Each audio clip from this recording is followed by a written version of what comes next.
What's going on, guys? JSGC 171 here, and we're here for the review of the Carabao Cup 4th round match between Manchester City and Wolves, which took place last night. So, finished 0-0 in the end, even after extra time, went to penalties, and Man City won 4-1 on penalties. So, we're going to go through now what I thought of the match, and I'm going to start first up with our opponents, Wolverhampton Wanderers. So I thought that Wolves came with a fantastic game plan. They've made, I think it was 9 changes from the match at the weekend against Preston. They've come in and they've changed their lineup. They've played their League Cup team, if you get where I'm coming from, which is basically younger players, fringe players, rotated players, backup players. They all play.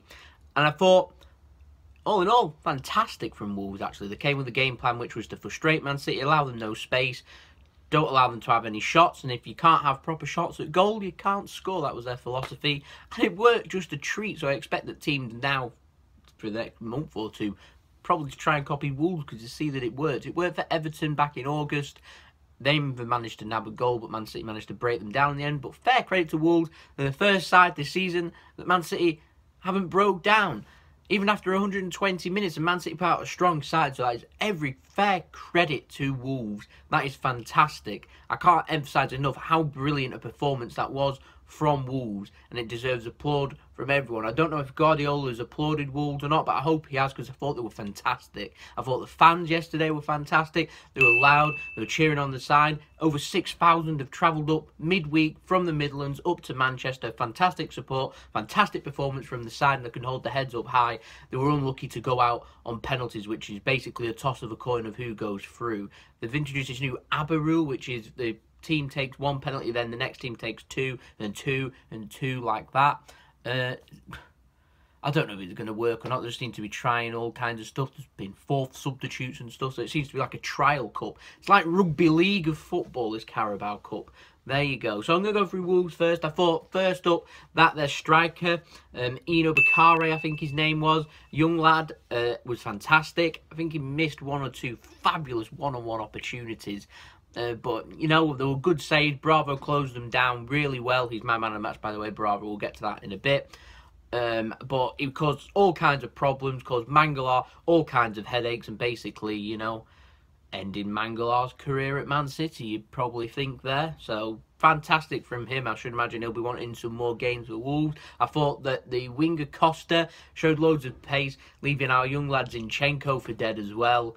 Fantastic. It was a joy to watch. I don't like watching Man City get ripped to shreds, but when we're playing lower opposition and I'm watching them and they're tactically a little bit better than Man City in the game, then I'll appreciate that. And because it's a lower opposition as well, you know, that's absolutely brilliant. I can't really stop emphasising how good Wolves were, and they really should have won the game yesterday. How they've not gone through, luck, I'd say, luck for Man City. I thought in defence, the captain, is it Bart, or I think it was fantastic. Bennett was fantastic, and the keeper Norris as well. All fantastic for Wolves. Every single player can hold their heads hold their heads up high, because it's absolutely fantastic from Wolves. Fair credit to Wolves.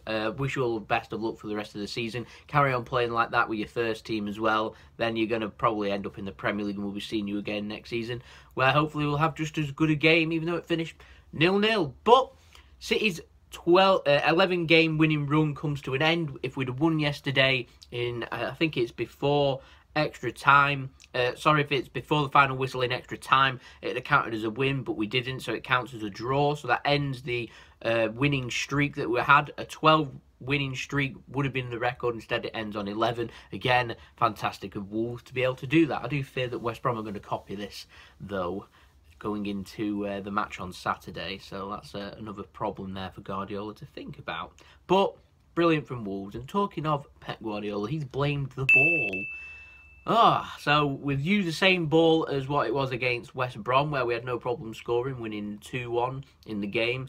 All the teams seem to have, I think all teams, both teams to score yesterday, bar Swansea, who didn't score past Man United. So teams don't to be struggling with the ball. He said it's not an excuse. Well, it does sound a little bit like an excuse to me as to why the team couldn't score. I'm going to put it down to not the ball, I'm going to put it down to Wolves' mean defence as to why we didn't score. We didn't have anything clear-cut. There was shots from just inside the box, just outside the box. The crosses coming in. They dealt with everything. They asked the questions. They had an answer for every single thing. Sometimes you just got to take a step back and go, yeah, fair play. But we've gone through, and that's all that matters. Now, Bravo made 3 one-on-one saves yesterday against Wolves. Fantastic. His best performance for Man City so far. He's got my man of the match. He was superb yesterday, and also won us the penalty shootout. Absolutely brilliant. If you're wondering about the penalty shootouts, we won 4-1. I think it was De Bruyne that scored first for us. Yaya Toure, of course, always scores his penalties. Also Sane and Aguero, who sent us through. Doesn't count towards his record, so he's not got the record just yet. He's going to have to wait till at least a weekend for that. But all in all, frustrating.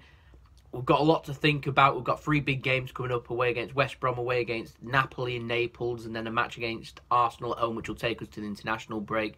So there's 3 games there that we need to be thinking about. So we need to adapt our performance and go from there.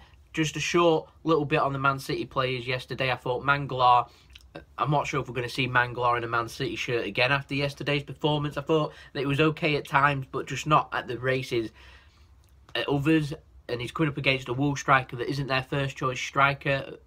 So it's a bit concerning as to what he'd be like up against first team Premier League strikers. I thought CARABAO was actually a little bit more composed than him and actually played, in my opinion, better in the game than Mangala. So I'd be tempted maybe to makeshift around that, because I thought CARABAO actually showed a calm head. I thought Zinchenko, his passing, it was like a midfielder playing at a left back. That's what it felt like. He put some good balls in. He didn't put some good balls in at other times. Left for dead with pace. His passing's good. Link-up play, you know, it was typical, not played all season, so it was a bit difficult for him. So it was a difficult debut for him. He needs a loan in this country. I would love for him to go into the Championship. Give him a full season in the Championship and you'll be able to see what he could do. You'd be surprised. We saw it with Moyes. Look how well he's doing for Huddersfield now. Also, I thought that, sadly, Yaya Toure just weren't at the races either, in my opinion. Don't you know, dislike the video or anything. That's just my opinion. I've just thought, link-up play, he's not played a lot of games. It took ages for him to get going. He didn't really get going, actually, in the end. None of them did, really. But I just thought that in the middle of the play, we've been so used to having David Silva and Kevin De Bruyne ripping apart defences. I mean, Yaya Toure yesterday, the pace was gone. The passing weren't great.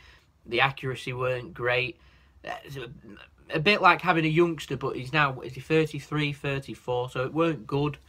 So, you know, his contract's up at the end of the season, so I'm not sure how many games he's going to get this season. I imagine if players need rest, then he'll come in.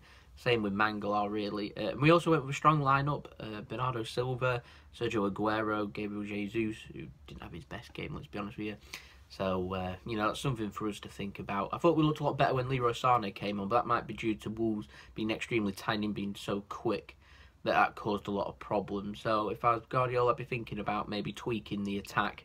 But, you know, we'll look at the positives. Clean sheet, we've gone through, we've got the quarter-final. We want to be avoiding an away tie, I'd think, against any of the sides that are going to go through from here, because let's face it, there's no easy matches once you get to the quarter-finals.